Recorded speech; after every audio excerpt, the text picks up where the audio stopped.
3 stroke ان کو ہو چکے ہیں، 3 مرتبہ ان کو یعنی کہ فالج کا حملہ ان پر ہوا ہے۔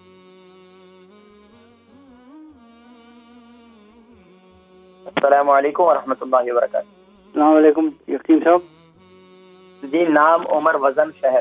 نام خادم حسین، عمر خادم حسین، ماشاء 62، 62، وزن 11.5 اسٹون۔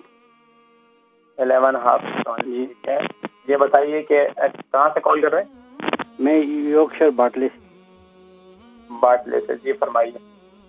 جناب اسٹروک مجھے ہوا، 3 اسٹروک ہوئے، ہارٹ بائی پاس ہوا، میرے لیفٹ سائڈ کام 3 اسٹروک ہو چکے ہیں؟ جی ہاں۔ اچھا، لیفٹ سائڈ پہ ہوا، رائٹ سائڈ پہ باڈی کا کون سا حصہ متاثر ہوا؟ لیفٹ سائڈ، بازو اور ٹانگ۔ بازو اور ٹانگ متاثر ہوا ہے لیفٹ سائڈ۔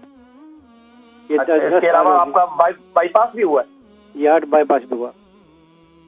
اچھا، یہ بائی پاس کب ہوا اور اسٹروک کب ہوئے تھے؟ ان کے درمیان میں کتنا فاصلہ ہے؟ اسٹروک 10 سال بھی ہو گئے، 7 سال کے بعد ہارٹ بائی پاس ہوا۔ اچھا، 10 سال پہلے جو ہے آپ کو اسٹروک ہوا تھا، اور بائی پاس کب ہوا؟ 3 سال پہلے؟ نہیں، اب 5 سال ہو گئے، 4-5 سال تقریباً۔ بائی پاس کو 5 سال ہو گئے۔ جی۔ اچھا، اب کیا تکلیف محسوس ہو رہی ہے؟ ویسے میرے جو ٹانگ ہے اس میں کچھ جیسے کچھ محسوس اتنا نہیں ہوتا، چلنے پھرنے میں لیفٹ سائڈ پہ؟ جی لیفٹ سائڈ پہ۔ ہاں، وہ اصل میں فالج کی وجہ سے متاثر ہے نا وہ حصہ؟ جی، وہ اس میں تھی۔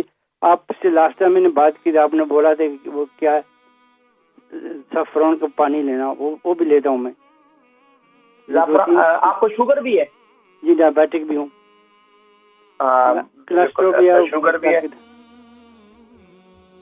اچھا ٹھیک ہے، شوگر بھی ہے، اور اس کے علاوہ میں انشاءاللہ ذکر کرتا ہوں آپ کے بارے میں انشاءاللہ۔ جو ایک اور بات بتا دیں، میں انشاءاللہ بتاتا ہوں انشاءاللہ۔ اللہ تبارک و تعالیٰ آپ کو شفاء کلی شفاء تامہ نصیب فرمائے۔ خادم حسین صاحب، ان کی عمر 62 ہے، باٹلے سے انہوں نے کال کی، اور 11.5 اسٹون ان کا وزن ہے۔ 3 اسٹروک ان کو ہو چکے ہیں، 3 مرتبہ ان کو یعنی کہ فالج کا حملہ ان پر ہوا ہے 10 سال پہلے، اور اس کے بعد ان کو اس سے لیفٹ بازو اور یہ حصہ جو ہے لیفٹ حصہ متاثر ہوا ہے۔ بائی پاس جو ہے ان کو اس کے 5 سال ہو گئے تقریباً، بائی پاس بھی ان کو ہوا ہے۔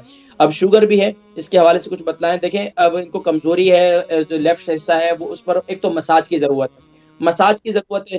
دوسرا، اگر آپ کے گھر میں بات ہے، گرم پانی ہے، اگر آپ کو بچے ماشاءاللہ اللہ رب العالمین نے اولاد کی نعمت دی ہے اور اولاد فربردار ہے، خدمت گزار ہے، تو اگر والد صاحب کو تقریباً کوئی آپ یعنی کہ یہاں ایک تو یہ پنک سالٹ ہے، پانی کے اندر ڈال کر خوب اچھی طریقے سے اس حصے کو خوب جو ہے نا مساج کریں۔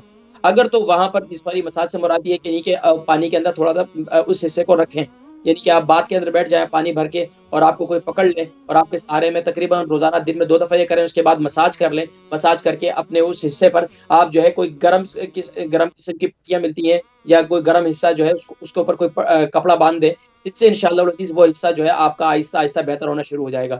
لیکن اس کے ساتھ ساتھ آپ کے پاؤں کے تلووں کا مساج کی بہت زیادہ ضرورت ہے۔ پاؤں کے تلووں کا مساج اور گردن کے پچھلا حصہ، اس کا مساج کرنا انتہائی ضروری ہے، اور اس کے مساج کے لیے میں نے بتلاتا ہوں ہمیشہ زیتون کا تیل، کلونجی کا تیل اور تل کا تیل، یہ تینوں تیل لے کر نیم گرم کر کے اس کا مساج کریں، یہ بہترین چیز ہے، اس سے انشاءاللہ کافی فائدہ ہوگا۔ اور کھانے کے لیے آپ کے لیے کیا ہے، کھانے کے لیے آپ میتھی دانہ استعمال کریں، رات کو سوتے وقت سے آپ کو شوگر بھی کنٹرول ہوگی، اور اس سے انشاءاللہ آپ کے جسمانی طور پر طاقت بھی محسوس کریں گے۔ لیکن اس میتھی دانے کے ساتھ آپ جو ہے اس کے اندر کاجو بھی ڈال سکتے ہیں، اور اس میں آپ جو ہے بادام بھی ڈال سکتے ہیں۔ پاؤڈر بنا لیں، یعنی 100 گرام میتھی دانہ لے لیں، 100 گرام میتھی دانے کا پاؤڈر بنا لیں، 100 گرام آپ بادام ڈال دیں، اس کا پاؤڈر بنا لیں، اور 100 گرام کاجو لے لیں، اس کا پاؤڈر بنا لیں، اور پاؤڈر بنا کر بلکہ اس میں آپ السی بھی شامل کر دیں، السی بھی آپ 100 گرام ڈال دیں۔